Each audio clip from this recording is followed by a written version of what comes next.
Maniacs, welcome back to the channel. Your local bedhead here. We are going to be diving into the side-eye guy, and this is going to be an interesting topic because it's about CelinaSpookyBoo. Now, CelinaSpookyBoo, in the world we live in today, where we live in a world of truthfully, the paranormal, we got pretty much two sides of it. Unfortunately, I wish everybody would come together, but that does not seem to be the case anymore. People have to pick a side. It's either the debunkers or the paranormal ghost hunters. One of the content creators that has been mentioned most recently, a lot actually, most recently, is CelinaSpookyBoo. CelinaSpookyBoo has been, I think, making a lot of people question whether or not her abilities are legitimate or not. There have been things for me personally that I have seen on video, specifically the collaboration with Oompaville and Call Me Chris, that really told me that CelinaSpookyBoo might not be as in tap with something like she thinks she is or she puts on. That video showed that she was clearly making something out of nothing. And Oompaville, and even Call Me Chris at points, were kind of pointing it out. There were moments where Oompaville and Call Me Chris were not taking it seriously at all, and CelinaSpookyBoo, for no reason whatsoever, was trying to make it serious. But there's no reason to make it serious, and that really told me right there that she's in it for the show. She's a shows person, which is not a bad thing, but let's go ahead and talk about why that's not a bad thing and why it is a bad thing. It's not a bad thing unless you're doing it to deceive people, okay?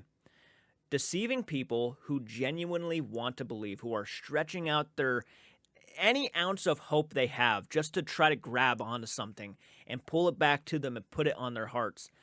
And you're doing this knowing that it's not exactly what you're putting on. I don't know why, but that to me rubs me the wrong way.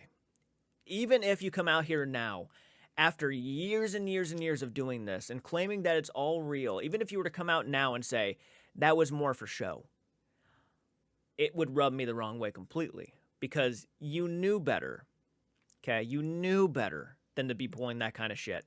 We're all adults. We're all adults in a room, okay? Some people are guilty. Some people are not. I'm not going to sit here and pretend my life has been a fucking... Nobody's lives are perfect. We've all lied. We've all done stupid shit in our lives. However, coming onto the platform, I have taken some major risks. I have.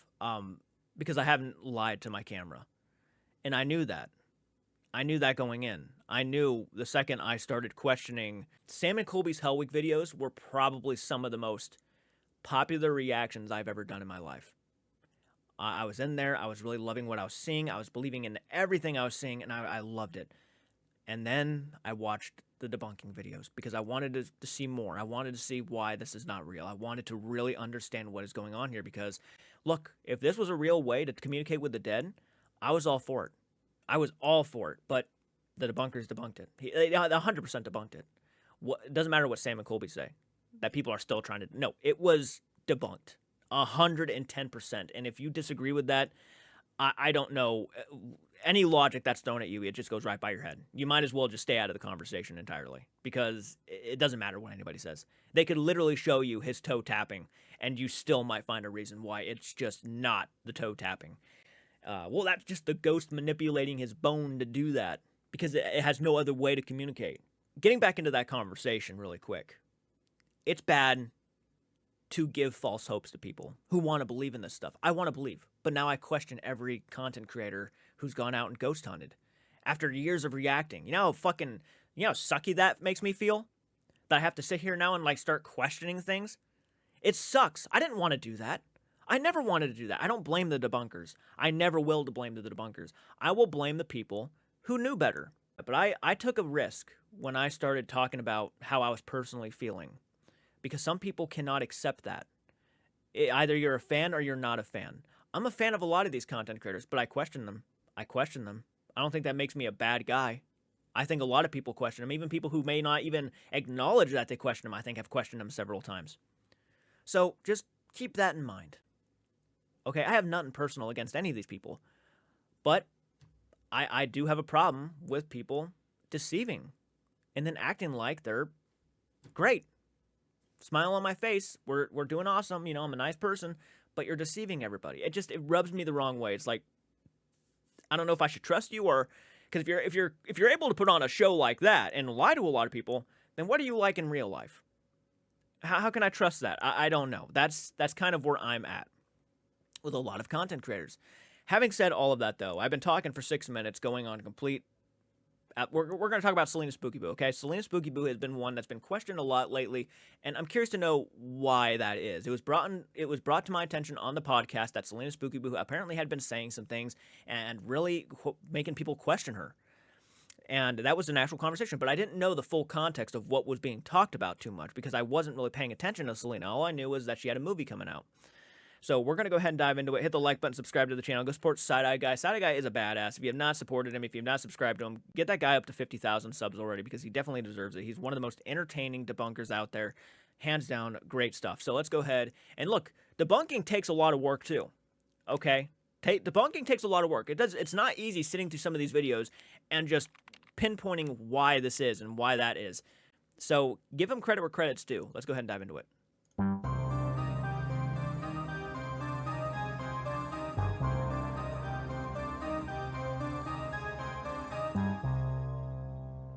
Hey, segues. Hey, segues. It's not often that I find a video that I'm not sure I should make. Usually I Ooh. follow my gut and just go for it. But the subject matter today is very delicate and controversial. I'm sure I'll get my fair share of CelinaSpookyBoo fans who will defend her no matter what. The two big reasons that I went down the path of researching and creating this video today is the alarming and disgusting lies Celina told in that Sam and Colby Hell Week video when she claimed that in the...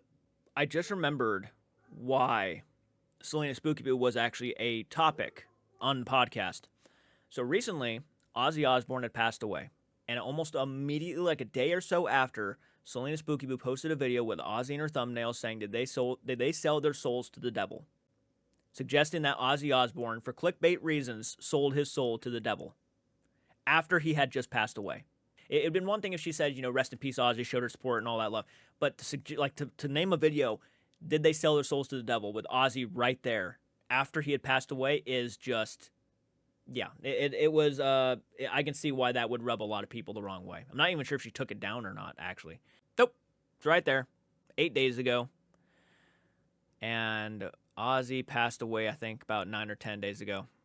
Did they trade their souls for stardom? A deal with the devil? Yeah, not good timing at all. So... that right there is what rubbed a lot of people the wrong way, recently at least.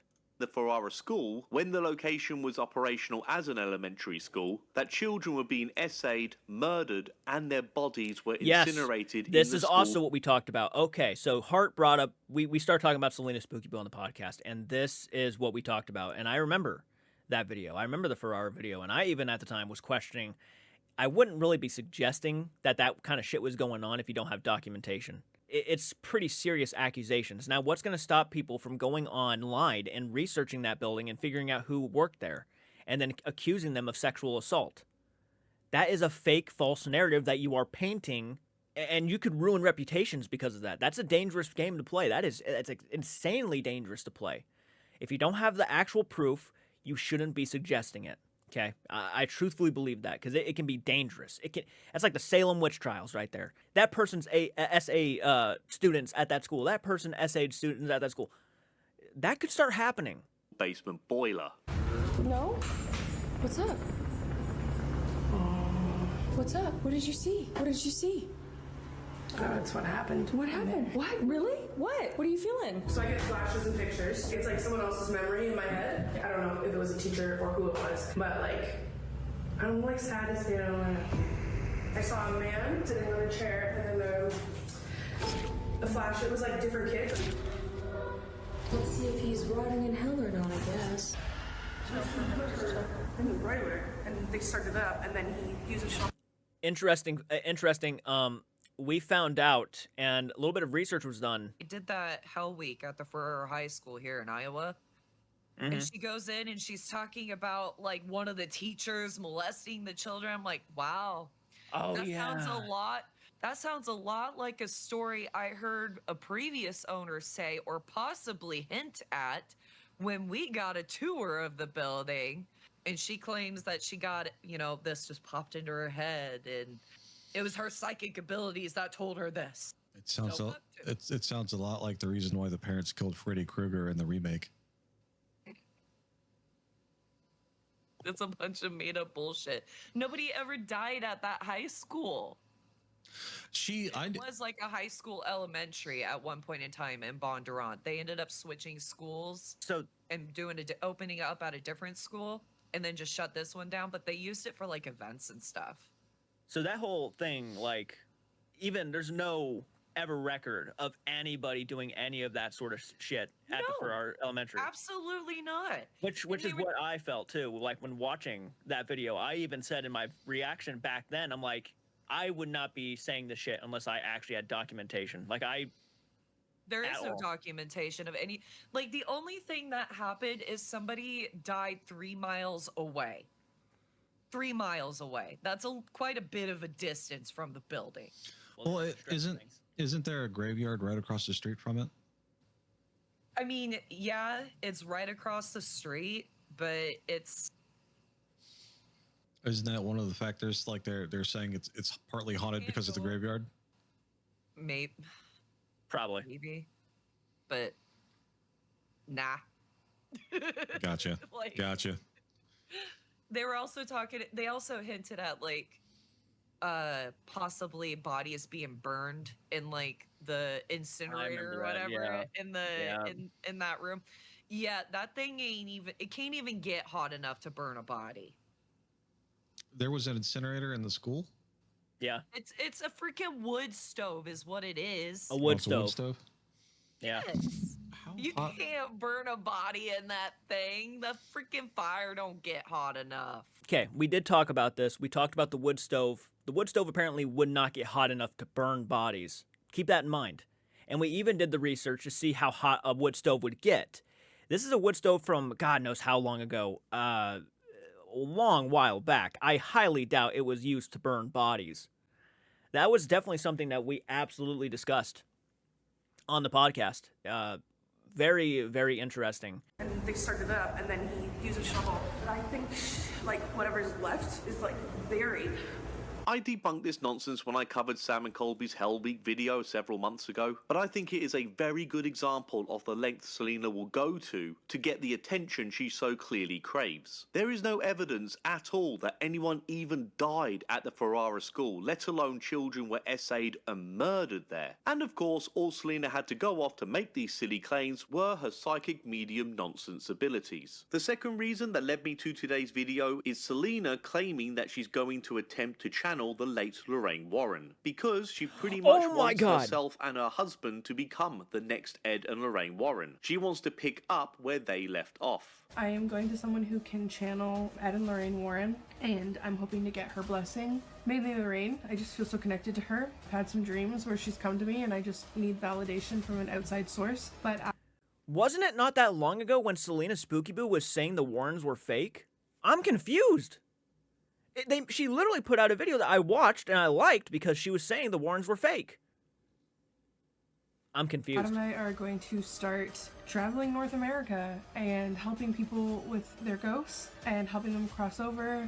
It's kind of like what Ed and Lorraine Warren did, mixed kind of with like the show Paranormal State, if you remember back in the day. I vibrate high now and I'm so happy because of you guys, and I want to use my gift to help other people. So the Haunted Estate is about to turn into something really different. I'm excited for you guys to see that side of Adam and how spiritual he is, and I think that it's just gonna So out of nowhere, Adam's spiritually like in tap with something. I mean, basically anybody can. All you have to do is claim that you have it and you can do it. Oh God. And it's sad because let's say there actually are people out there who actually do have something going on.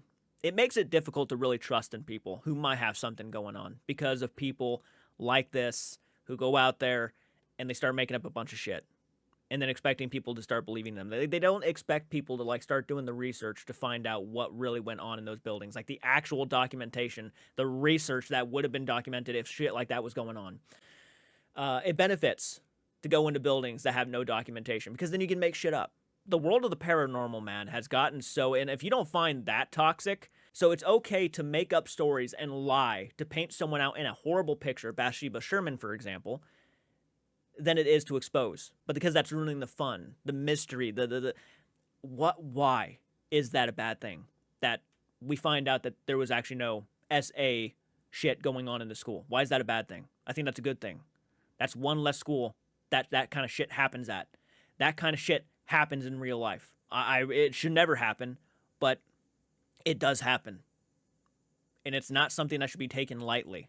And not every school deserves to be painted out as such, simply because somebody who can't prove it goes into a building and starts claiming it. That's what's going on. I do have a problem with that, because that kind of topic is genuinely disturbing. And nobody should ever be just going into a building and making that shit up. As ridiculous as all of this is, Celina actually has more in common with Lorraine Warren than just the glaringly obvious fake psychic medium thing. They have both greatly exaggerated and said some questionable things in a real-life violent murder case. With Ed and Lorraine Warren, I'm talking about the murder of Alan Bono in the Devil Made Me Do It trial, and with Celina, I'm talking about the tragic death of Victoria, or Tori, Stafford. Celina went on trial as a witness for the prosecution to Tori's killer. I will not be mentioning this monster by name, nor his girlfriend who was his accomplice. They are both complete and utter pieces of shit, and they do not deserve to have their names mentioned. Celina went on to make a video talking about her side of what happened during this whole thing, and what was said in Celina's YouTube video seems to Whoa. I had no idea this kind of shit went on. This was back in 2009, apparently. Okay, do you recall a specific phone, text, or communication with Mr. on April 8th, 2009? No.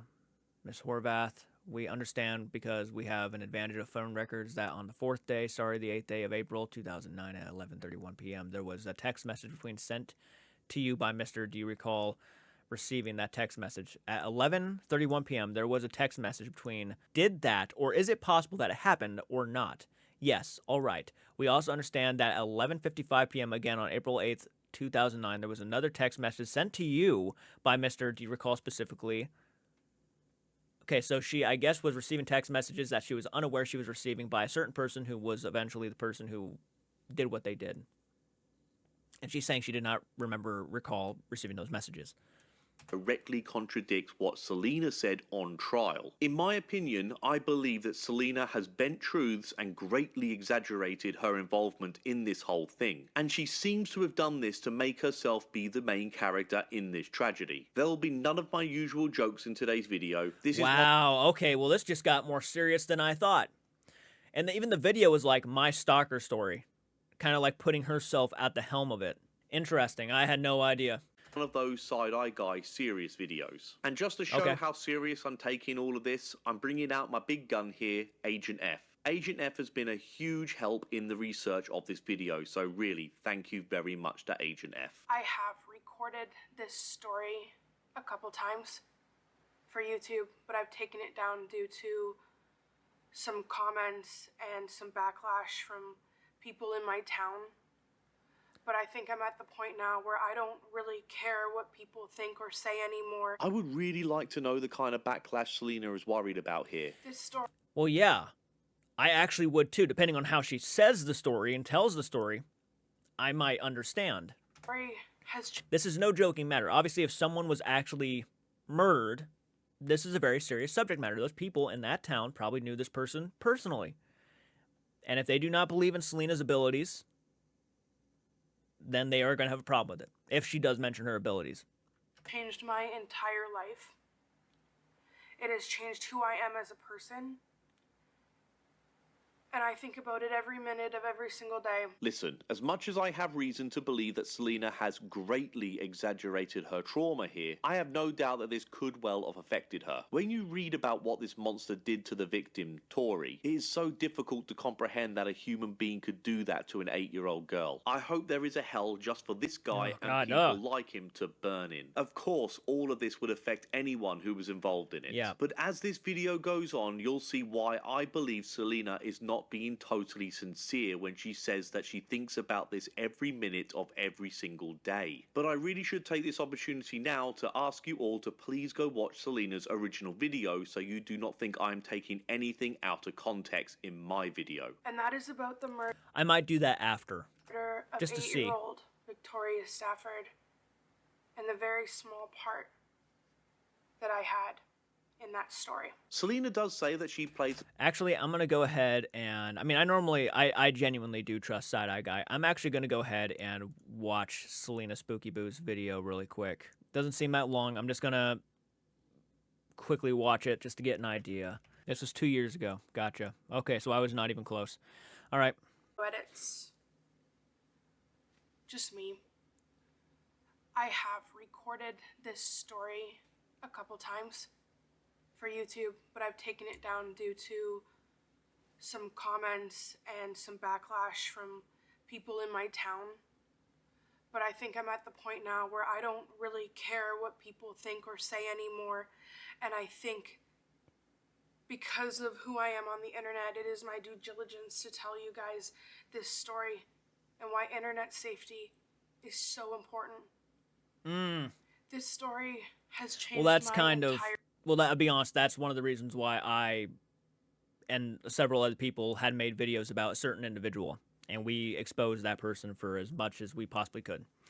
Because we felt it was, at that point, since the laws were being broken, it was a good thing to expose that person. He was going after people that even associated with me. It was dangerous. It got seriously bad. Your life.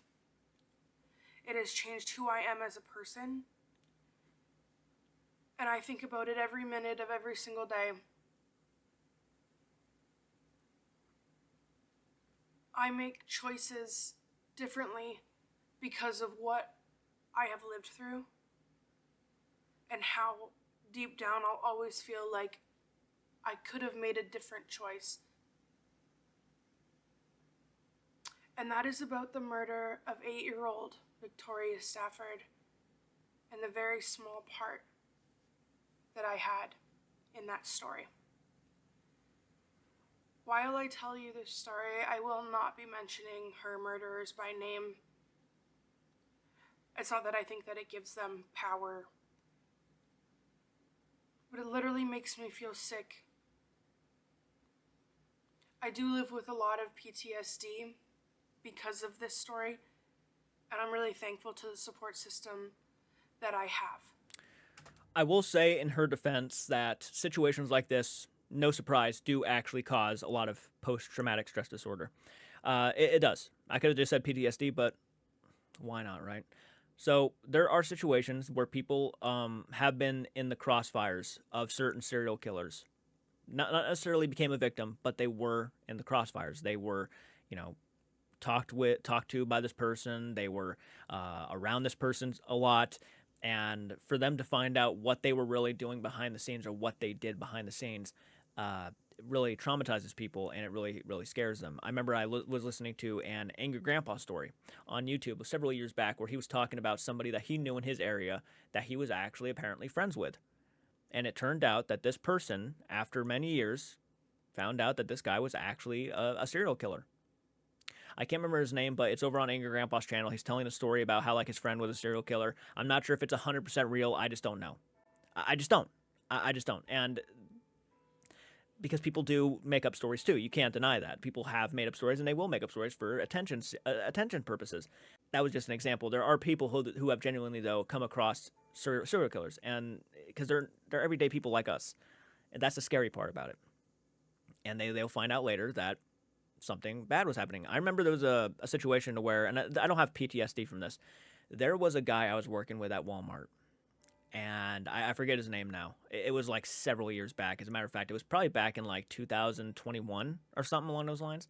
It was before the pandemic. Yeah, it was before the pandemic.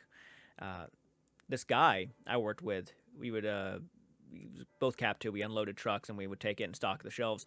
We were stocking this, we would stock pets together, the pet stuff together, and we would have conversations. And I never thought anything of this guy. He seemed like an interesting dude. He was a little bit socially awkward, not insane. Later on down the road, I was scrolling through Facebook and I saw that this guy, supposedly, he was sexist. And what he was planning to do was go in and shoot up the women's dorms in a college. Something along those lines. Genuinely. I'm not even making that up. I actually saw the Facebook post. I'm not sure if I can go back and find it now. It was years ago, but it was there, and I can't remember the guy's name. But I saw his mugshot, and I was like, oh my fuck, that is that guy that I worked with at Walmart.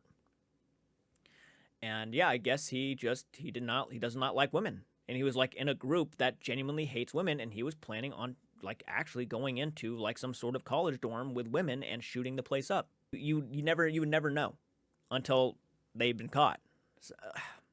So there are situations that, I mean, people genuinely, even if they're not like necessarily the victim, they do feel a little bit of post-traumatic stress disorder because, well, they had some sort of involvement with that person. When this all happened and Victoria was murdered, after I stood in court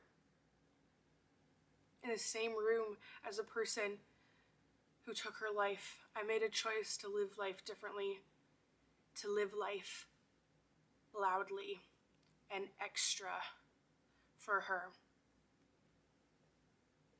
But this story, from me to you, is how important it is to be safe on the internet.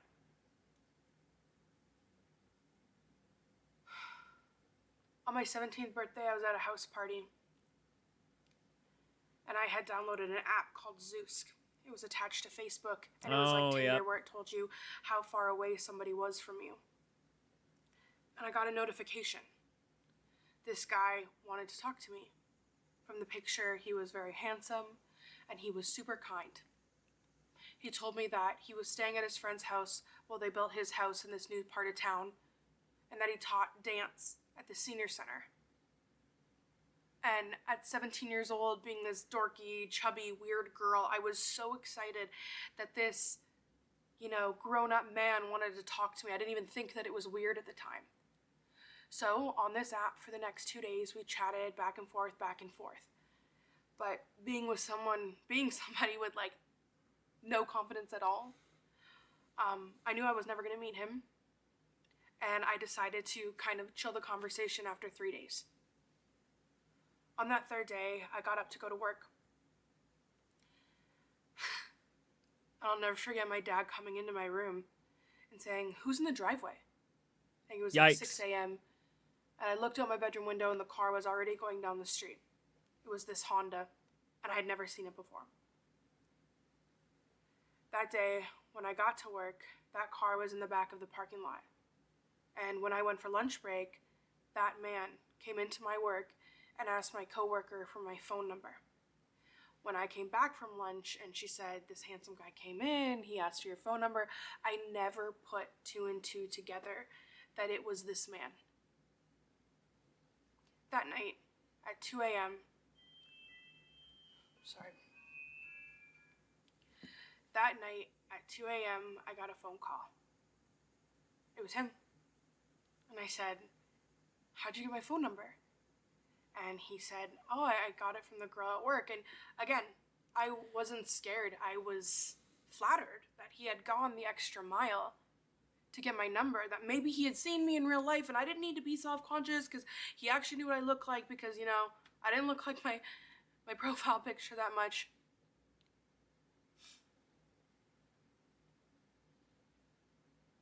He asked me to go tanning. And I said to him, "What are you talking about?" And he said, "I see you come out of Tan Factory all the time." I said, "It's 2 a.m. He said, "I know a place." Yeah. We just talked. We stayed up all night talking, getting to know each other. Now, in her defense, certain people do take this kind of stuff a lot more seriously than other people. I have been in situations to where I can actually relate, in a sense. I have made the stupid decisions of actually going on dating apps and stuff like that. I've never had a guy, like a woman, pull up in my parking lot or anything like that or whatnot, but I've had some very uncomfortable conversations with people who are a lot older than me and put in some very weird positions. Obviously, I'm not going to give the names of the people. We were adults at the time, so it's a bit different. But I was uncomfortable to a huge degree, for sure, in certain situations. But I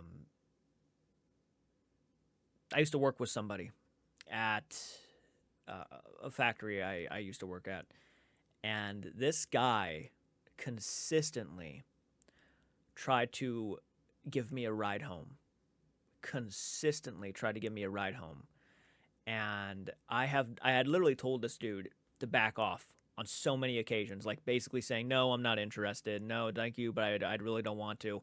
And this guy was not he was a weirdo. He was an absolute weirdo. Apparently, he stalked one of my coworkers' home, and found out where she lived.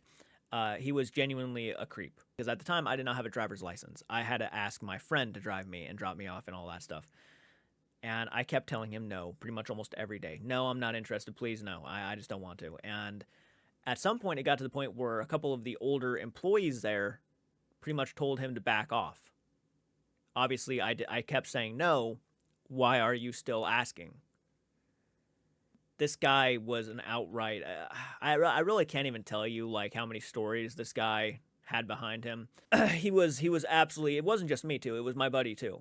We were both like 19 at the time, 18 or 19. We were just fresh out of high school, and this guy consistently made it like during a photo where basically the whole team got together and we just took one giant photo for like the paper or the website or whatever have you. And that website, that photo's up on the website actually right today. And he made his way over to me and my friend and like stood right behind me. He was on the other side, made his way all the way over just to stand by us. It was an unsettling thing. He admitted that he was on my Instagram and he stalked my Instagram to me and several other coworkers, and we just kind of looked at each other like, oh shit. In the morning, I woke up and I felt weird about it. And I decided again that I wanted it to chill. A couple days later, my dad told me that same car was across the street. And I started putting two and two together that maybe it was him, but probably not. I would see it when I was at my work for school. I did a full co-op for Big Brothers Big Sisters. I would see this car everywhere. When I was at work, it was in the parking lot. That's pretty I intense. ended up telling him he made me uncomfortable. I started seeing a different person, and I got this call from him, and I guess he was watching because he said that I was gross for seeing this person and that this person was bad, but like I literally didn't know him, and at this point I was getting scared. So I told my parents. You should see the shit I'm dealing with today. Haven't gotten an email in a while, but I'll tell you right now, some insane stalker shit. And I'm pretty sure my parents had contacted the police at that point. We still hadn't connected that the car was him, and I don't know how. One day I was out with my best friend Brienne, and he had called and he had called and he had called, and she called him. She said, I don't want you to call my friend ever again. Do not talk to her. But I was scared of making him mad. My friend Brienne and I went to Walmart, and we were in the shoe section. We were looking at shoes, and we heard this woman on the other side of the aisle going, no, I don't need your help, sir. Sir, I don't need your help. We looked through, and I saw him. And he turned his head, and he looked at me, and he goes, Celina. My friend and I book it. We're 17. We're terrified. We run out to my car. That car that had been on my street, that weirdly painted Honda Civic, was parked against my driver door. Oh, so he was probably intending to like make sure if you did run, you wouldn't get into your car fast enough. I remember feeling so sick and so scared. I flew through my passenger side seat. I got in there and we took off. After that, he still talked to me, but I was afraid to be aggressive with him. So we would have little conversations. I would just try to keep things at a minimum. A lot of psychos out there.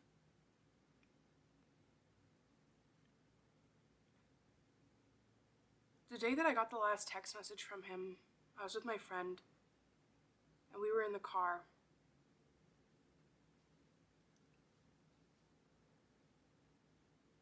And I've always tried to figure out what the message was. But I know that he had asked me to help him with something, like moving something. Like I'd never met him. He would ask all these weird things all the time to try and get me to come out. But that day, it was around 2:30 or 3 o'clock, I got the message from him. And I remember my friend taking my phone and calling him and being like, don't talk to her.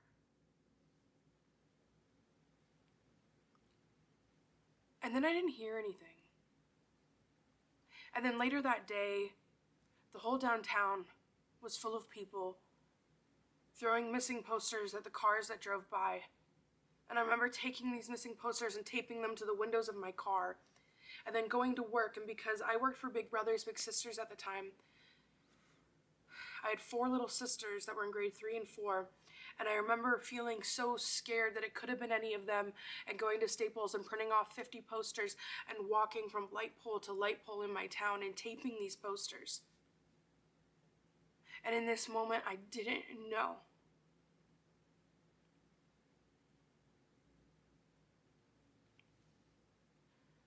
The police told me later on that he texted me again at 11:30 p.m., but that I didn't respond.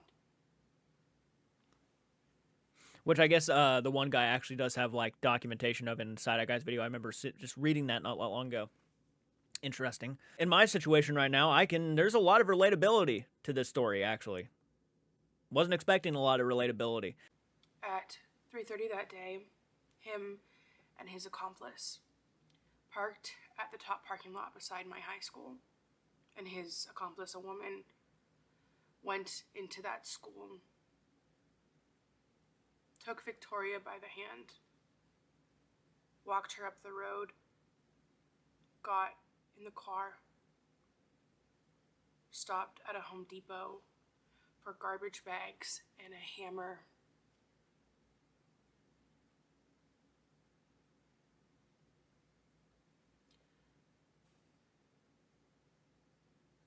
Drove away, did horrible things, and then took her life. Yeah, they're the worst of worst kind of human beings. Definitely do not deserve any sort of shout out at all. Fucking horrible scumbag people.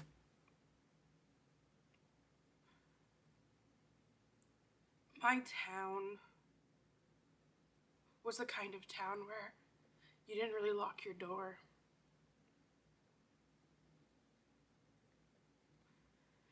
And now the whole town was trying everything they could to find her. Because these 2 people came from different places and changed everything for everyone. Well, that's the thing. Even if you don't lock your doors now, I suggest locking them still, because you never know. I've never met everybody in my town. I don't know everybody here. So I choose to lock the doors anyway. It's just a smart thing to do. I remember being at my friend's house and the police showing up because they were checking people's sheds. They'd taken an old factory in town and it was full of the FBI because everyone was just trying to find her, and there were so many different stories and so many ins and outs, and there was...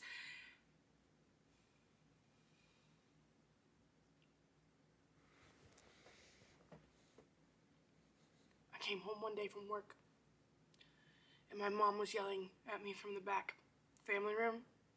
She goes, "Selena, Victoria is dead and they know who killed her."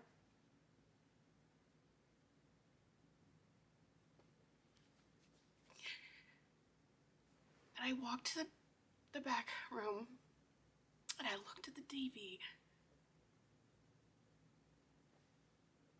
And there's this profile picture from Zeusk.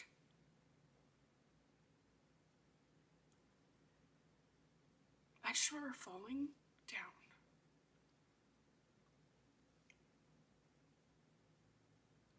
Wow. I remember falling down. And then I remember getting up and saying to my mom, "That's him." And she knew who him was. And I remember running outside. I don't think she necessarily had a part in the murder. I think she was potentially being viewed by this person, but not like she had anything to do with what happened to Victoria. I don't think that's the case at all. But I do think she's having this like she's having like PTSD in a sense, because she did have an involvement with that person who committed the murder. She was also in her line of fire in a sense. I don't know why they decided to go to the high school and do that to young Victoria, but who knows what they were thinking? Who knows what was going through their minds? These shrubs at the side of our house. with spaces between them because I just needed to throw up and I just couldn't be in a place with walls. And I lay between those bushes and I threw up. And it felt like a minute. My mom, I called the police. And they showed up while I was still laying between the bushes. And they took me in. And I talked to them, it honestly felt like 10 hours. And I remember sitting on my hands because I couldn't stop moving.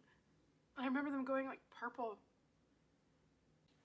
When they told me later on that he had texted me on these dates.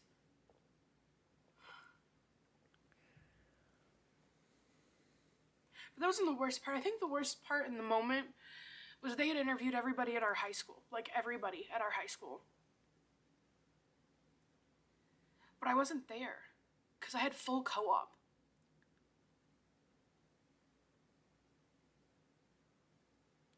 They're like, why weren't you there? Why didn't you come to questioning? Like I was trying to hide something. But I was at this full co-op. And I felt so sick, and I never would have thought I had something to do with it. I'm like, they don't even need to question me. I'm so far away from this. And out of nowhere, this 17-year-old from the suburbs was sitting in this room being questioned about a murder for a beautiful little girl.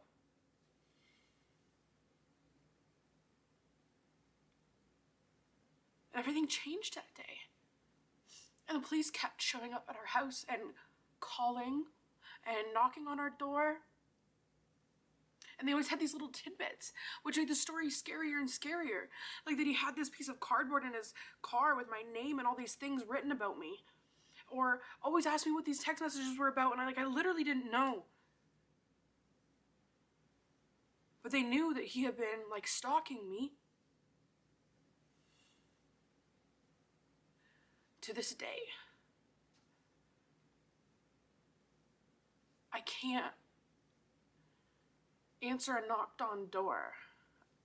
I hear knocking and I shut down. And I have to have Christmas carols as phone ringers. Because I can't hear a phone ring. But it's not even my story. And the hardest part for me, and the hardest part that will always be, is the fact that an hour to a half an hour before they made that decision,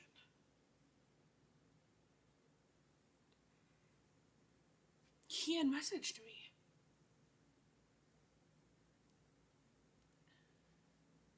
And no matter what anyone has said to me,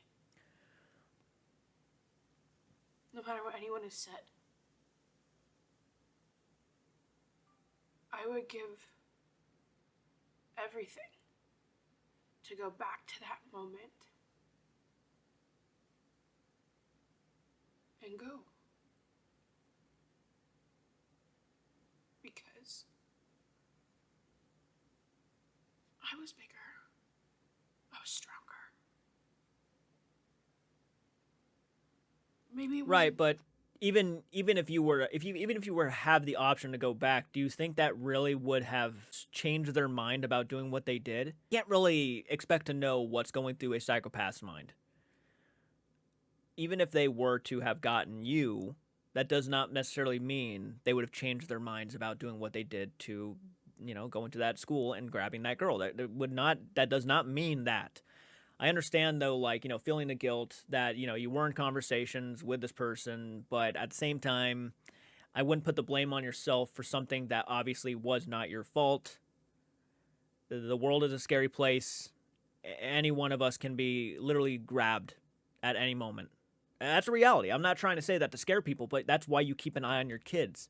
That's why you keep an eye on everybody. That's why when you go out and drink, you go with a group of people. You got to be cautious. Just because, it hasn't happened to you or hasn't happened to nobody you know, that doesn't mean it can't happen. So just keep that in mind when you go out and you do the things that you want to do. You can do the things you want to do, but just make sure if you're going to go out, go under the substance of something. If you're going to go out and have fun, be sure you go with somebody that knows better. Okay? Especially if you're one of those people who gets drunk, make sure you have someone there that will look after you, because the shit can happen, scary shit can happen. This, if anything, it's obviously a good lesson just to keep more of an eye out. Because people, You should not trust people. You should not trust people. People are dangerous. Okay? They just are. They just are.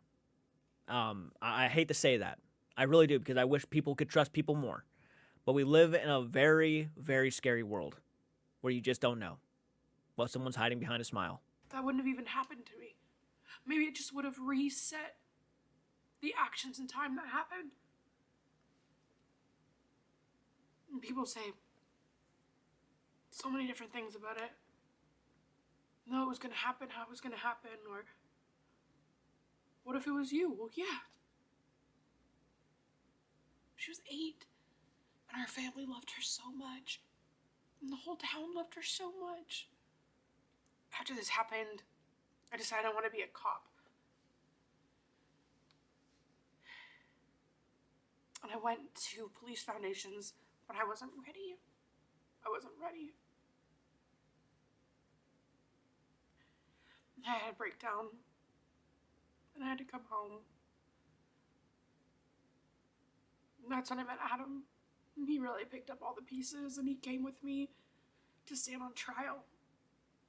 But before the trial, I knew it was coming up. And the anniversary of her death was coming up. And I had to do something. Like, I couldn't just not do something. Because I just felt like there's nothing you can do that can change what happened. But I went to the store and I bought 500 purple balloons full of helium. And I made 500 purple butterflies, because that was Tori's thing, purple butterflies. And I decorated the town.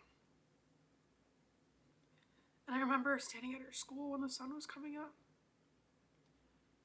And there were all the butterflies and all the balloons. And I thought I would feel some kind of peace. And I didn't. But, it meant a lot to our family. I really want to know what Side Eye Guy says about this, because I had personal thoughts about certain things she has said, but I do want to genuinely hear what Side Eye Guy says to confirm how I feel, because this is a very touchy subject. I can see why he is making a very serious video. This is very, very touchy, and you obviously don't want to offend. You don't want to piss off anybody. And I'll never forget standing trial, and I was so mad at the trial. I was so mad.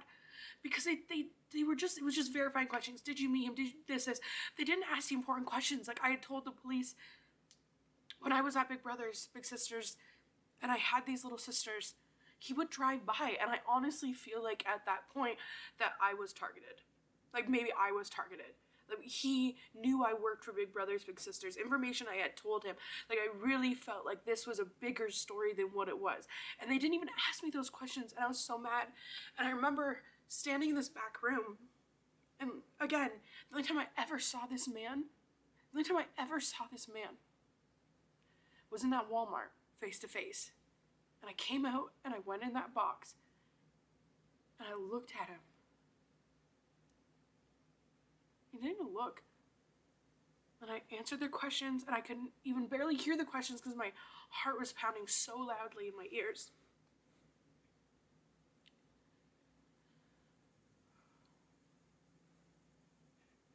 When I left, her mom was waiting outside for me.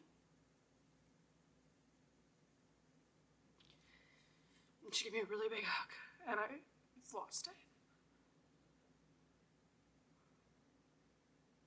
I was a 17-year-old who never would have thought that this could possibly be a part of my life. I was just having fun on the internet, talking to strangers. And then I was a part of something so big. Victoria was an 8-year-old, blonde-haired, blue-eyed, Halloween-loving 8-year-old. And she had such a life to live.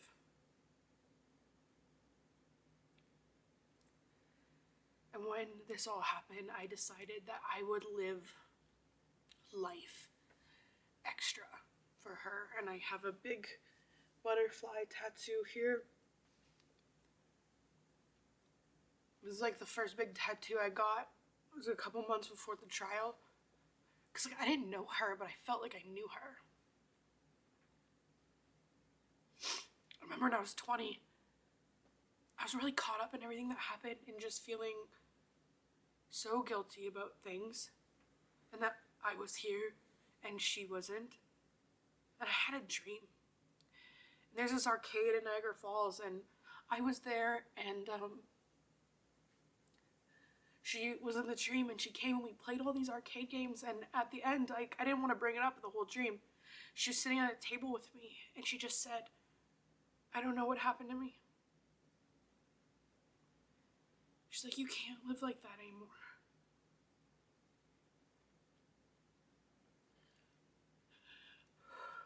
And I got up that morning and I got ready to work at my factory job. And I went out the front. It was like 6:30 in the morning. And one of those butterflies that I had made was trapped in a bush in my garden. And I saw it when I was leaving. And I felt like it was validation from her.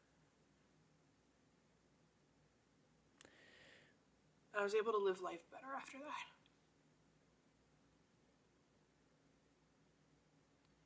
But every time I tell this story, people think that I'm telling it for the wrong reasons.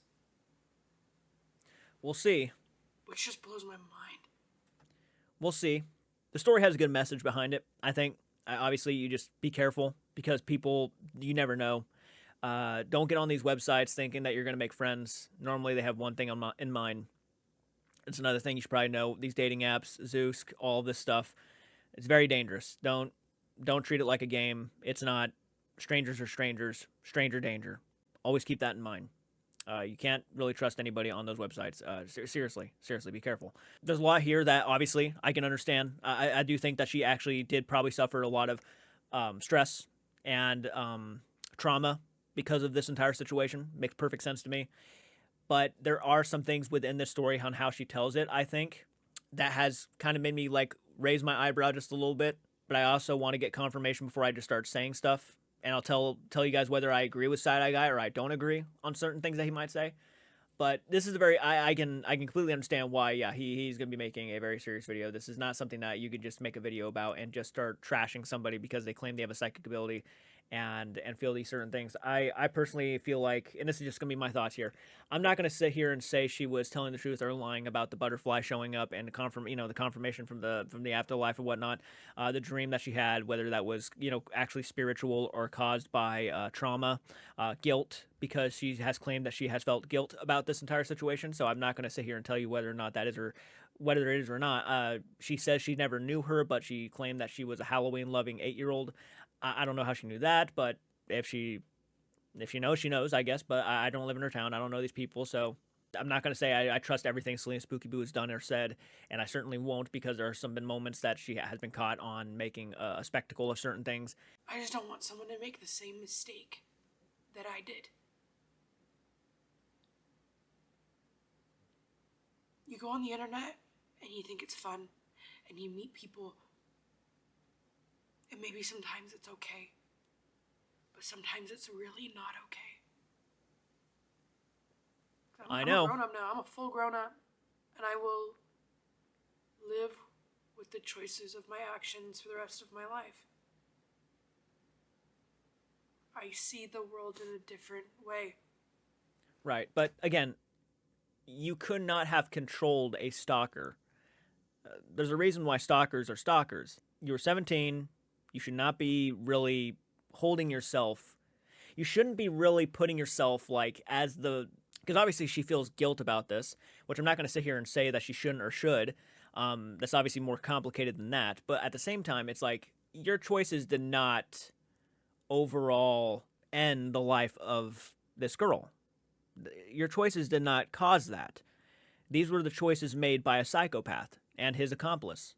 So don't like put yourself up there as if you were like the definitive choice, like you were the definitive decision maker. You weren't. You weren't the decision.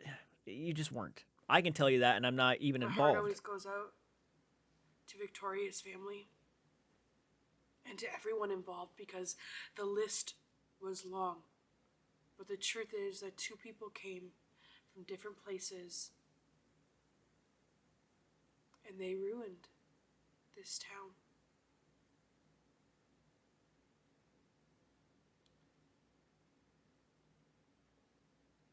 Something can come out of nothing really quickly. Stay safe out there. Oh, wow, I know that for a fact. Something can come out of nothing. Yeah, no. Okay, so that was CelinaSpookyBoo's video. Got her side of it first. Now let's go back to the side-eye guy. I'm curious to know what he says. Her side of what happened during this whole thing. And what was said in Celina's YouTube video seems to directly contradict what Celina said on trial. In my opinion, I believe that Celina has bent truths and greatly exaggerated her involvement in this whole thing. And she seems to have done this to make herself be the main character in this tragedy. There will be none of my usual jokes in... Well, that's the thing. And while watching her video, she did come off like she was, again, the primary reason why all of this happened. Like, she put herself out there like that. That is 100% the feelings I got while watching that video. It wasn't really necessarily about Victoria and how Victoria ended up being the main victim of this story. It was more about what she went through leading up to the events of Victoria, and then how overall she feels she was the definitive factor in what happened. That's what I felt while watching it. Like, if I had gone back and made the decision to go with him instead of them going and grabbing Victoria, it would have changed. It might have been for the better, because I'm stronger than she was. And it's like, yeah, but that's not what happened. So, like, and just because even if it did, that does not mean that's what would have happened afterwards. Like, they would have just stopped with, no, today's video. This is one of those side-eye guy serious videos. And just to show how serious I'm taking all of this, I'm bringing out my big gun here, Agent F. Agent F has been a huge help in the research of this video, so really, thank you very much to Agent F. And I apologize for not talking a whole lot during CelinaSpookyBoo's video. I was trying to pay attention, make sure I got what I was got it all right in my head before I watched Side-Eye Guy's video. He's going to be going over it, obviously, but now I know her side of it, and now I'm going to hear what Side-Eye Guy has to say. I've recorded this story a couple times for YouTube, but I've taken it down due to some comments and some backlash from people in my town. But I think I'm at the point now where I don't really care what people think or say anymore. I would really like to know the kind of backlash Celina is worried about here. This story has changed my entire life. It has changed who I am as a person. And I think about it every minute of every single day. Listen, as much as I have reason to believe that Celina has greatly exaggerated her trauma here, I have no doubt that this could well have affected her. When you read about what this monster did to the victim, Tori, it is so difficult to comprehend that a human being could do that to an 8-year-old girl. I hope there is a hell just for this guy and people like him to burn in. Of course, all of this would affect anyone who was involved in it. But as this video goes on, you'll see why I believe Celina is not being totally sincere when she says that she thinks about this every minute of every single day. But I really should take this opportunity now to ask you all to please go watch Celina's original video so you do not think I'm taking anything out of context in my video. It's tough because now that I've watched the video, probably most of anything he says, I don't think he's not going to be taking out of context, because she was so dramatic and the story was her side of it, but she also made the story about her. Like, every decision that was made within that story was based on what she was going to do, right? Like, every decision would have been all about what she decided to do, and it was just all about her.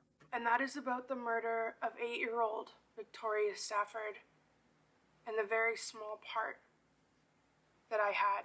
Like, she says it's a small part, but she doesn't treat it like a small part in that story. Celina does say that she plays a small part, but really it is a tiny part in the overall story. But Celina, however, greatly exacerbates her involvement in all this. And as far as I can tell, she is really just doing this for clout and views. I do live with a lot of PTSD because of this story, and I'm really thankful to the support system that I have. A big reason I was hesitant to make this video is because if Celina decided to respond to my video, as unlikely as that may well be, and if she just starts crying on camera and calls me a bully and all that stuff, then I'm going to get legions of her fans coming after me. I highly doubt it would matter any of the research or the facts that I'm going to show in this video. I would just be public enemy number one. But I want to state this very clearly right now, that I stand behind everything I'm about to say in this video. On my 17th birthday, I was at a house party. And I had downloaded... And it's true. Certain audiences really know how to... They bring the hammer. Let me tell you. They really... If a certain channel decides to call certain content creators bullies for stating their opinions or pointing out some interesting points and saying that, look, you're exaggerating here, it doesn't matter. If that content creator makes you enemy number one, that audience is going to come down like a fucking tornado. Like a tornado missile from hell and just fucking devastate you. And that's what they always do. My audience has done similar things for me, and I normally tell them not to do that. But they have. You can't control people, so just, you know, you gotta be ready when you make a video, because sometimes they come. An app called Zeus. It was attached to Facebook, and it was like Tinder, where it told you how far away somebody was from you. And I got a notification. This guy wanted to talk to me. From the picture, he was very handsome, and he was super kind. I suppose one of the interesting things to point out on this whole ordeal as well is how with all of CelinaSpookyBoo's alleged psychic abilities, she didn't see any of this coming. But honestly, let's not dwell on that too much. And at 17 years old, being this dorky, chubby, weird girl, I was beginning to kind of feel that way too while watching the video, because she's claimed that she's pretty much had this, I think, her entire life. You would think that she would have a natural feeling about someone certain, or touchy subject, so you don't want to come off like you're being just an asshole. But it's true.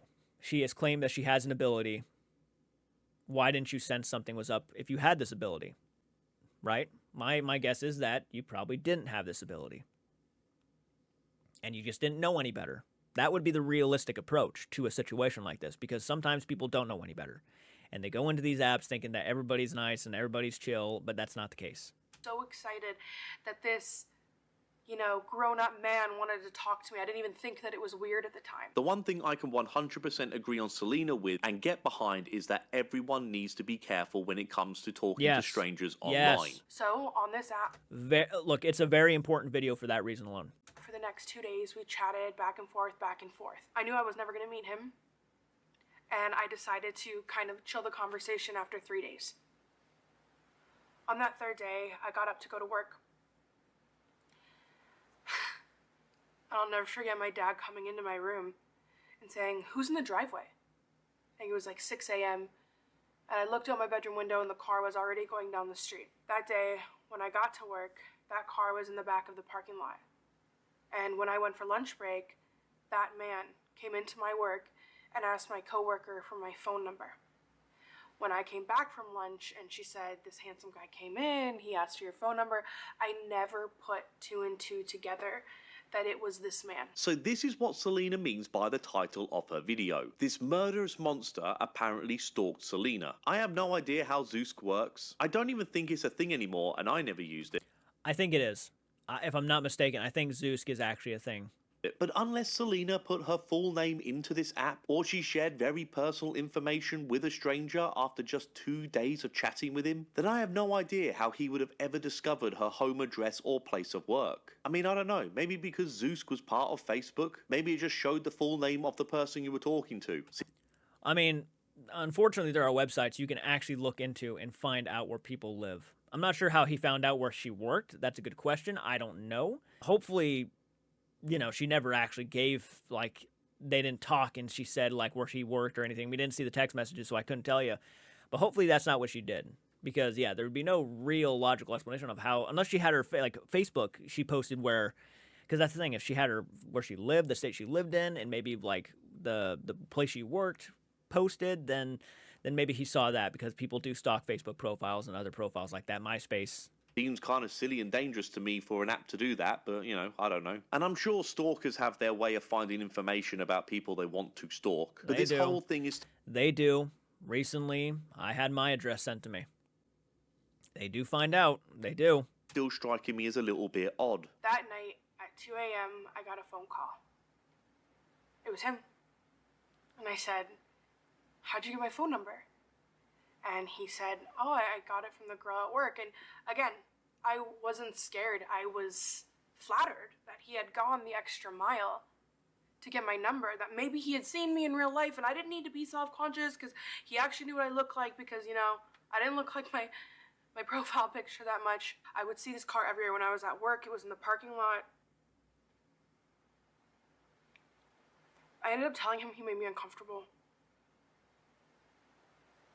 I started seeing a different person and I got this call from him, and I guess he was watching because he said that I was gross for seeing this person and that this person was bad, but like I literally didn't know him, and at this point I was getting scared. So I told my parents. And I'm pretty sure my parents had contacted the police at that point. One day I was out with my best friend Brienne. He had called and he had called and he had called, and she called him. She said, I don't want you to call my friend ever again. Do not talk to her. The problem I have with this story is that I got Celina's court transcript from the killer's trial, and in her testimony, she doesn't bring any of this up. The prosecuting lawyer even leaves open-ended questions for Celina to help her bury the killer, but Celina just doesn't deliver. At any point, Celina could have mentioned the things that she is talking about in this YouTube video. The prosecutor obviously wants to put this killer behind bars, and Celina had a good few opportunities to give a character. In the spring of 2009, that would have made you 17, 18 years of age. Yes, okay, I understand, ma'am, that you had a occasion in the spring of 2009 having a communication with a... Yes, can you tell me how that came about? We met on a site attached to Facebook called Zeus Social Media. And that's Zeus? Yes. K? Yes. K.com? Yes. Assessment of the kind of creep she says this guy is. But instead, we only hear about any of this in a YouTube video, way after the case was closed. I mean, don't get me wrong, the killer was still found guilty, but I cannot help to think that there is something really, really wrong about having... Okay, and to the extent, can you tell me, did you ever ask him out? No. It was it vice versa? Yes. Okay, and I take it to you never went out with him? No. Okay, when you were communicating with him on the phone, can you tell us vaguely how often it was that you communicated with him? Like the number of occasions, if you can assist. About 5 times. 5 times? Between 4 and 6, 5 times. Fair enough. Okay, so you're not certain, but it's somewhere in the ballpark. Yes. Such huge contradictions between what you said on the stand and what you are going to say on a YouTube video. Here's a good example of Celina having every opportunity to tell her story in court. The lawyer asked Celina, did your decisions online ever turn beyond simple friendship? Right here, Celina can put the record straight and say that it was not a friendship, that this guy was a creepy stalker who discovered her home address somehow, and also discovered her place of work somehow. And he made her feel very uncomfortable and unsafe, that he continuously persisted with unwanted communication with her. But instead, when she took the stand, she just answered with yes. And that was it. Nothing more. She literally gave the courts none of this information. My friend Brienne and I went to Walmart. That is kind of interesting. I can see what he's saying now. So in court, her testimony, she very much held a lot of the information that she is now giving us in this video back. She didn't go all the way, like she is right now. She kind of just gave simple answers and then was out. But now she's using this situation to sort of sound like she was almost a deciding factor within this entire crime. I can see what he's saying now. Yeah, she does. She does. There's no getting around it, guys. She absolutely is over-dramatizing this. At least her side of it. She is. We're in the shoe section. We were looking at shoes and we heard this woman on the other side of the aisle going, no, I don't need your help, sir. Sir, I don't need your help. We looked through and I saw him. And he turned his head and he looked at me and he goes, Celina. My friend and I book it. We're 17, we're terrified. We run out to my car. That car that had been on my street, that weirdly painted Honda Civic. was parked against my driver door. This is the kind of stuff that frustrates me with Celina's video. From what she says on YouTube, where she gains money from this story, is very, very different to what she said in court. Celina said that she never met the killer in the courtroom testimony, while she is under oath, let's not forget. But according to her YouTube video, the killer saw her, called out her name, and even tried to trap her car in the parking lot with his car, according to Celina's account in her YouTube video. That car that had been on my street, that weirdly painted Honda Civic, was parked against my driver door. She does say in court that she saw him in Walmart, but fails to mention that the killer was stalking her at the time. Celina even says in court that she recognized the killer from his profile photo. That is interesting. Why would you leave all of that information out? That's important. That is scary shit. Like how he parked his car on on the driver's side, making sure that you didn't get in. It's outside of the online environment. However, I saw him at Walmart. Okay, did you see him any other locations? I'm driving around in his car. Okay, and how was it that you recognized Mr. Through this picture from Zeus and Facebook? Oh, okay, so there was, I guess, some profiles or some pictures. Yes. Okay, so he at least used his real face, apparently, in his profile. And that she saw him driving his car around town. Again, it would have been a great opportunity to tell the court. Yeah, it would have been. Yeah, he's right. It would have been probably beneficial to tell them the worst part of that story, which was the fact that he parked his car right alongside the driver's side so you could not get into your car. He was stalking you all the way over there. That would have been smart, but she also doesn't mention the fact that apparently the guy recognized her and said Celina. Why wouldn't you say that? Why wouldn't you say that? That actually makes no sense to me why she wouldn't say that. Maybe she was afraid to say it? I don't know. But she's already in court, so she might as well, right? That he was driving to her place of work. This guy is there because he literally had just committed a murder. She stated earlier on she was afraid of this guy. And if she was in the same courtroom as him, I guess I could understand being afraid. But you're also surrounded by law enforcement. You're going to be okay. I don't know. It's true, though. When you see that, and that was her decision to handle it that way. If let's say she was telling the truth about this in her video, that she decided she wasn't going to say nothing because she was too scared of him, and the fact that she was inside the same courtroom, maybe she was too afraid. But at the same time, this is what you're kind of expecting people to react the way they are now, because it does make it sound like you over-dramatized your video. So you can play a victim in this, which you are a victim, but you're not a victim on the level that you are claiming you are. Like, you've seen him driving around town, and you may have seen him at Walmart. Well, if he's driving around town, it makes sense that you would see him at Walmart, right? And I don't know if she actually said that he was parked in her driveway. I'm not sure if she actually mentioned that in court. Or her home to stalk her. The day that I got the last text message from him, I was with my friend, and we were in the car. And I've always tried to figure out what the message was. But I know that he had asked me to help him with something, like moving something. Like, I'd never met him. He would ask all these weird things all the time to try and get me to come out. And then I didn't hear anything.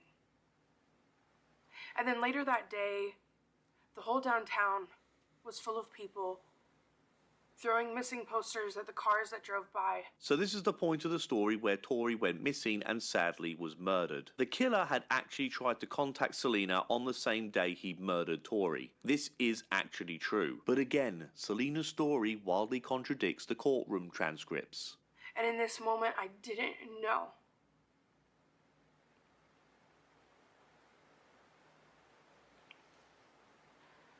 The police told me later on that he texted me again at 11:30 p.m., but that I didn't respond. So let's read out what was said in court. Okay. We understand because we have the advantage of phone records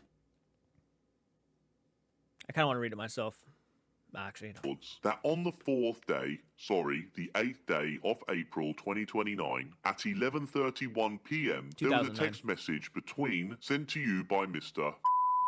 Do you recall receiving that text message? No, I don't recall. Okay, is it possible that it happened or not?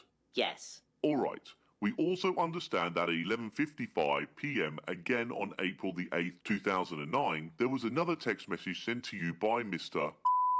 Do you recall specifically that message? I don't. Okay, again, was it possible that it occurred? Yes. So according to Celina's story in her YouTube video, she was told by the police that she got a text message from the killer. The police told me later on that he texted me again at 11:30 p.m. But Celina still said that it didn't happen, or that she didn't remember it happening in court. I would have thought that if the police told you about a text message like this, because let's not forget that anything that was said to Celina by the police would have happened way before the trial. So how on earth did she not read that text message after the police told her that there was a text message sent to her by this killer? Surely she would have read it, sent it to the police, and remembered it, because you know, that's not the kind of thing most human beings would ever forget. Remember, this text was sent on the same day that Tori was murdered. If Celina for some reason deleted that text message, why wouldn't she have said that in court? I think what happened here, and I do have to stress, this is just my theory or hypothesis, that Celina totally forgot that she got this text message. She was startled about it when it was brought up in court, and she just told the truth in that moment by saying that she did not remember getting the text, because she didn't actually remember getting the text. And she's kind of twisted the truth here by mentioning the police told her about the text and she didn't remember to save face. It doesn't look very good to forget a text like this when you're on camera crying about how sad you are about Tori. I mean, how can you not remember a text you got from the killer on the same day he committed the crime? If the police told you about this and you forgot about it, how can you forget about it a second time in court after the police had already told you about this text message? Also, Celina alludes that the killer wanted to help her move something over that phone call. But I know that he had asked me to help him with something, like... So she did see the text message and read it, but then claims that she was not aware of getting the text message. So she did. That's why she said she didn't know she got the text message, or she forgot, I guess. Moving something. Like, I'd never met him. He would ask all these weird things all the time to try and get me to... And the phone call was also on the same day, according to Celina, as the murder happened. Odd how the lawyer doesn't bring that up, though, isn't it? The lawyer says outright that they have the phone records. He says it right to Celina in court. Well, you would have it then if they were monitoring your phone calls and your text messages, they would have had everything. You'd have thought that a phone call where Celina spoke directly to the killer on the same day that he committed that would be very important and probably would have been absolutely noted. the murder would be far more noteworthy than a text, especially when the killer apparently asked Celina to move something for him. And I think we all know what Celina is alluding to when she says this, and honestly, it is absolutely disgusting. I mean, if we're to believe Celina's story, she even seemed to forget in court that she got a phone call from the killer, since she was outright asked about any line of communication from the killer on the 8th of April. I think Celina is greatly exaggerating, if not outright lying, about what actually took place on... Well, you would not be wrong for saying that either, because now I'm beginning to question it myself. If there's no, even if the lawyer had said there was no, evidence of a phone call happening, and she claims there was a phone call that happened, and he asked Celina to help move something, that's a pretty big fucking piece of evidence, I'd have to say, if that actually did happen. But since it wasn't even mentioned by the lawyer, you would think that would be mentioned. On that day. The only thing of importance she seemed to have forgot about while she was asked in court about it. They'd taken an old factory in town and it was full of the FBI because everyone was just trying to find her, and there were so many different stories and so many ins and outs, and there was... The FBI were not involved in this case at all. The FBI... Whoa, really? Can go international, but it is first and foremost a USA institution. And Celina is Canadian. This whole thing took place in Canada. I'm not sure if this was a genuine mistake from Celina where she misspoke, or if it's yet another example of her getting carried away with this whole story and just adding in details that never actually happened. I didn't even think about that. I completely forgot she was in Canada. Yes, the FBI can and does get involved with Canada, but it operates under specific limitations and through established cooperation mechanisms. I don't know. That's tough. I don't know. It seems like in certain situations they can, but in most situations they cannot. Home one day from work, and my mom was yelling at me from the back family room. She was, Celina, Victoria is dead and they know who killed her. And there's this profile picture from Zeusk, saying to my mom, that's him. And she knew who him was. My mom, I called the police. And the police kept showing up at our house and calling and knocking on our door. And they always had these little tidbits, which made the story scarier and scarier. Like that he had this piece of cardboard in his car with my name and all these things written about me.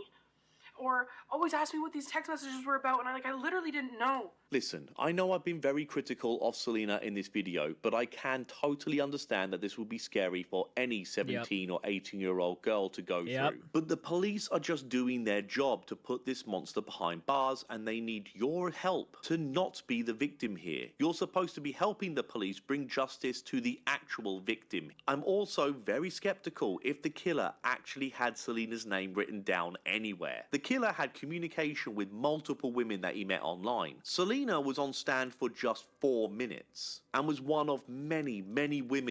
That's kind of what I was thinking too. There was probably more women he was talking to, not just Celina. But Celina's making it sound like she was the only other person that had any involvement with this case. Like, that's how she's putting it and making it feel. But yeah, it does not surprise me that there were more women who probably were in contact with him. Who spoke up against the killer. Celina was a very small cog on this whole horrible story. And of course, we've only got Celina's word that anything she's saying in this YouTube video is true. But they knew that he had been, stalking me.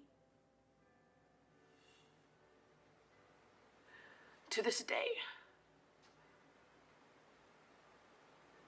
I can't. This is the part that started making me feel she was making it more about her. This part right here. Answer a knocked on door. Not that part. The part that she feels like if she had made the decision to go with him. I hear knocking and I shut down. And I have to have Christmas carols as phone ringers. I gotta be honest, I don't believe this either. In so many of her ghost hunting videos, there is screaming, knocking, general loud noises. I think this is just more of Celina's main character energy coming through right now. But I went to the store and I bought 500 purple balloons full of helium. And I made 500 purple butterflies, because that was Tori's thing, purple butterflies. And I decorated the town. And I remember standing at her school when the sun was coming up. And there were all the butterflies and all the balloons.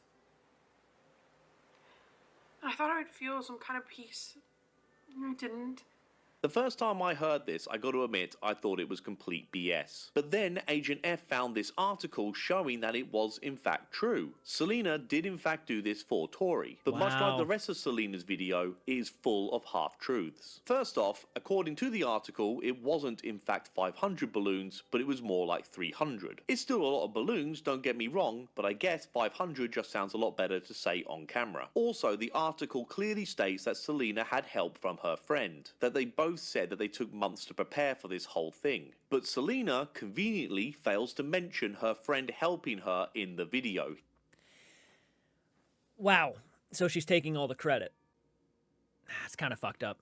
At least give credit where credit's due. You know, I know you're a YouTuber. I know you got a career on this platform and whatnot. People know who you are. But if your friends did help out, then definitely give your friend a shout out. She makes out that she did this all by herself. She doesn't seem to... Like she made the decision the night before to go out and do this, or the day before to go out and do this, grab all these balloons and all this stuff, and then do this, like, by herself. Want to share this virtuous act with anyone else. And I think it's very unfair to fail to mention the other person who helped Celina do all this. However, even still, credit where credit is due here, this is a really lovely gesture.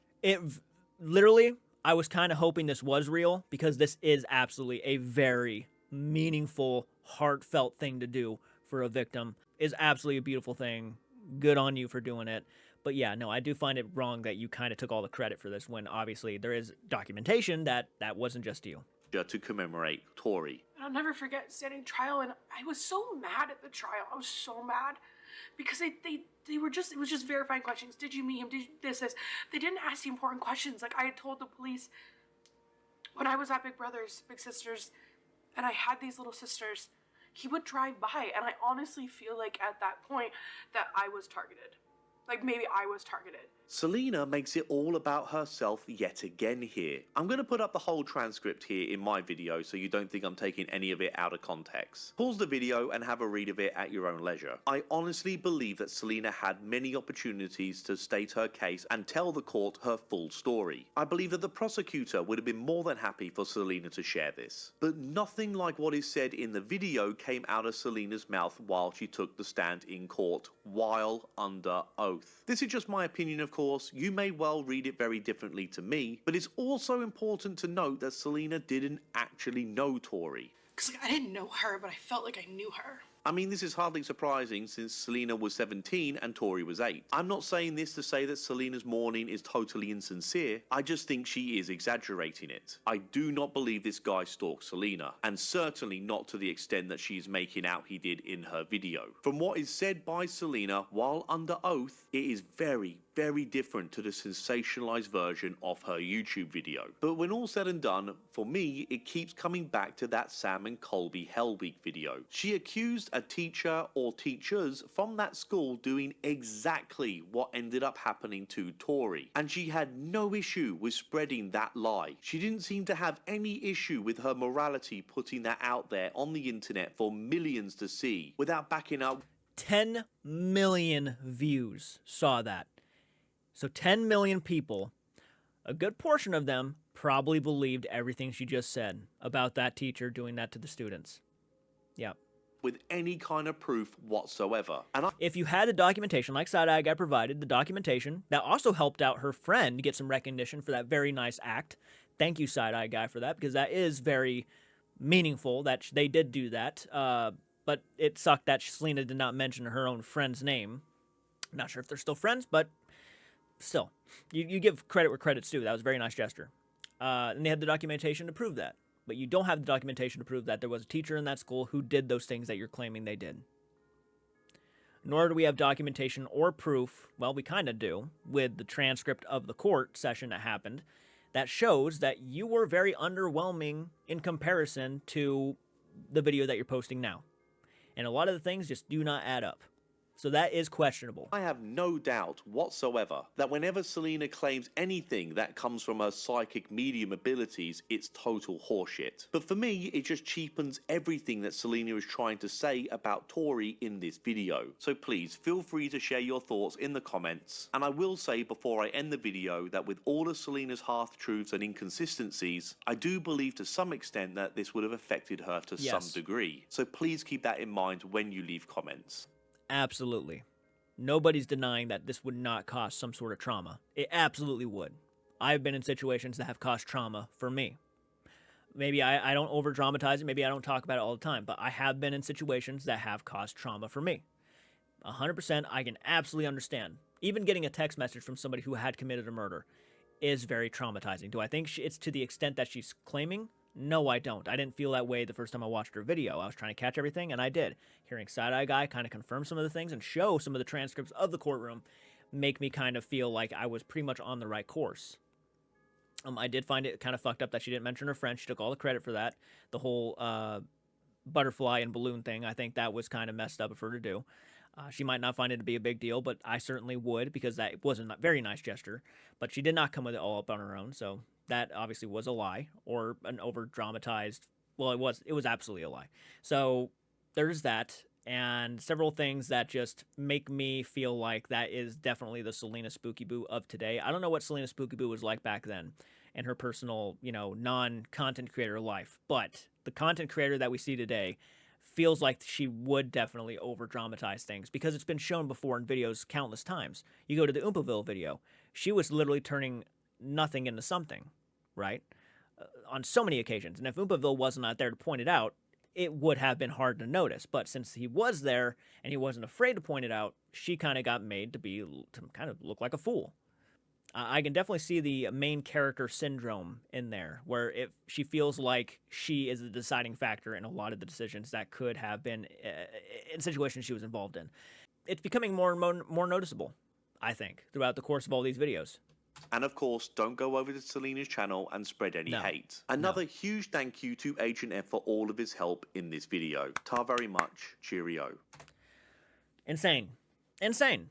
insane. I'm actually glad I kind of waited to talk beforehand after watching Celina's video. I'm glad I waited because that really opened my eyes to a lot of things I was curious about, and you kind of confirmed a lot of the stuff I was absolutely wanting to know if she did what, like, that was real and what was not real. I'm curious to know your guys' opinions down below. Hit the like button. Go support the original video by Side Eye Guy. Very fascinating stuff. It really does kind of, unfortunately, feed my suspicions about CelinaSpookyBoo and her ability to really go the extra mile to turn nothing into something. Every location she's gone into, there is something always bad that happened. There's something always there that she describes as sickening, horrible, horrendous, yet no documentation would ever suggest that. But because she has painted herself out to be this psychic medium and somebody who has the ability to touch in or tap into the other side and see past events, she has kind of painted these images out for everybody. And a lot of people believe in them. But the thing is, there is no proof. There is none. When in times, there are certain moments where there should be proof. So we'll see how far that goes. Guys, let me know what you think in the comment section. I'll see you all in the next one. Do take care.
J-Cuts has